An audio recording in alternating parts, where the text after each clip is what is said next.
Olá a todos. Desta vez trago-vos este diorama da McFarlane, alusivo a um dos filmes de ficção científica mais marcantes do final do século XX e não só, da ficção científica em geral e, se calhar, diria eu, avançando mais um ponto ainda, de todo o cinema.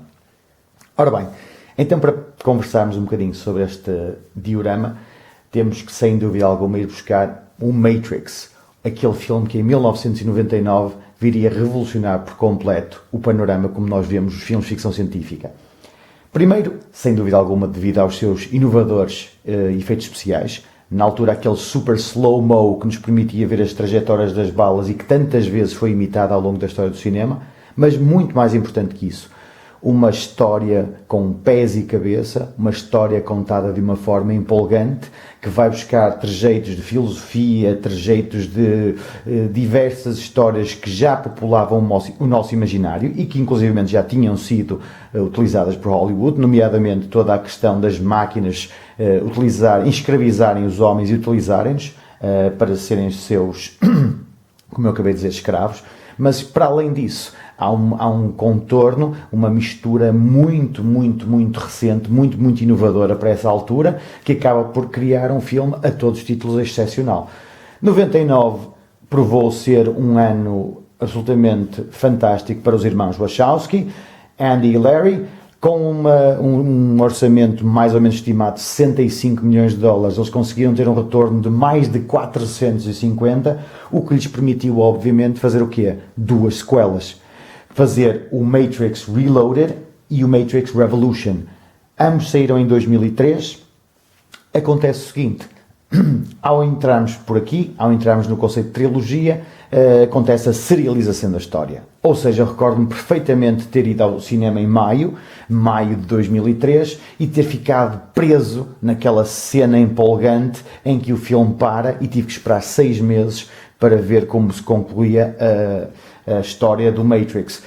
Se me perguntarem, claro que sim, claro que contribui para o efeito de uau, o efeito de empolgamento, mas por outro lado também nos deixa presos, e essa é a distinção entre cinema e televisão. Não é? Uma série é suposto ser serializada, que o próprio nome indica, a história é contada às partes.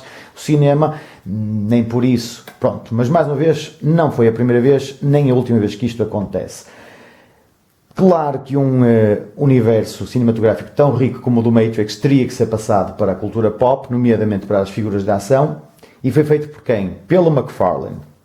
Pouco tempo depois, este diorama corresponde ao Matrix Reloaded, é a cena do Chateau, e nem sequer se pode falar propriamente de figuras de ação, porque elas não têm qualquer espécie de articulação. Aliás, a marca McFarlane sempre foi melhor a nível de escultura, nos detalhes, os diversos detalhes que podemos ver nas figuras e no cenário, e no que diz respeito à articulação, sempre deixou um bocado a desejar.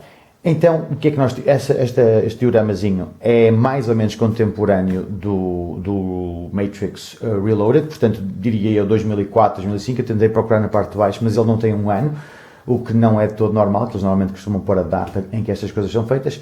E o que é que se passa? O que nós vemos aqui é aquela cena emblemática em que temos o Neo, o Keanu Reeves, numa pose icónica, não é? No seu pontapé, que é desferido num dos capachos aqui do Merovingian. O que é que aconteceu com o passar dos anos? O único dano efetivo que eu consigo de facto ver neste diorama é que, para segurar o Neo à parede do Chateau, eles tinham usado aqui este ferro, um ferro que com o tempo foi ficando cheio de ferrugem. É a única mudança que efetivamente é notória. A partir daí ele encontra-se exatamente igual, atendendo ao facto que já tem 15 anos, 15, talvez 16 até diria eu, continua a manter-se perfeitamente intacto, as cores não se desvaneceram, os pormenores continuam idênticos. As únicas peças amovíveis deste diorama são aqui esta arma pesada, eu não sei muito bem como é que lhe hei de nomear, não é? Que nome lhe hei de dar, uma lança com estes picos aqui, numa das extremidades, não é? E depois este conjunto de espadas também são movíveis, as cimitarras, as 4. Ok, podem-se colocar no sítio. E também estas outras também são movíveis. De resto, tudo está fixo. Não é suposto tirar-se nada de lugar. Desde a estátua, infelizmente todas estas lanças que aqui se encontram, os escudos também são fixos, a estátua. Curiosamente, a forma que eles arranjaram na McFarlane, que eles arranjaram para conseguir recriar o exato momento em que este personagem colide com a estátua foi criar, através deste plástico translúcido, a ilusão de que ela se estava a partir, não é? Que esta estátua se encontra a partir. E depois temos o esquema de cores clássico, o branco, negro com apontamentos a dourado, que lhe dá um caráter verdadeiramente intemporal, não é? Esta peça. Uma peça para ser apreciada ao longo do tempo, para ser vista e que faz parte, então, da coleção de action figures que a McFarlane produziu, subordinada ao Matrix, e que eu conto num vídeo posterior ter hipótese de vos mostrar mais tarde.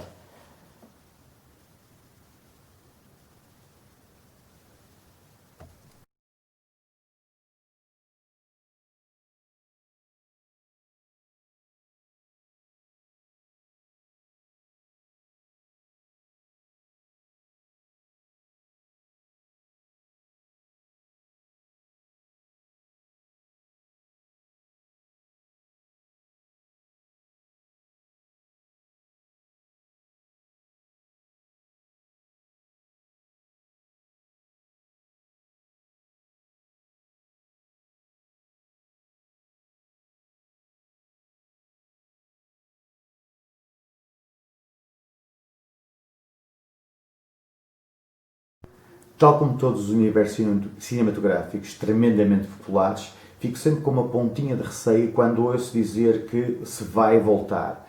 A verdade é que os boatos são recorrentes, diz-se que nesta altura não os irmãos Wachowski, porque submeteram uma mudança de operação de género, as irmãs Wachowski, farão então um quarto Matrix.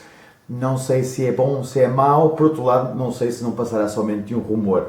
Entretanto, se tiverem a oportunidade, vejam um pequenino vídeo do YouTube com o Will Smith a contar como foi abordado pelos irmãos Wachowski para fazer ele desempenhar o papel de Neo. E imaginem como o filme teria sido completamente diferente com o Will Smith a fazer de Neo em vez do nosso Keanu. Entretanto, espero que tenham gostado.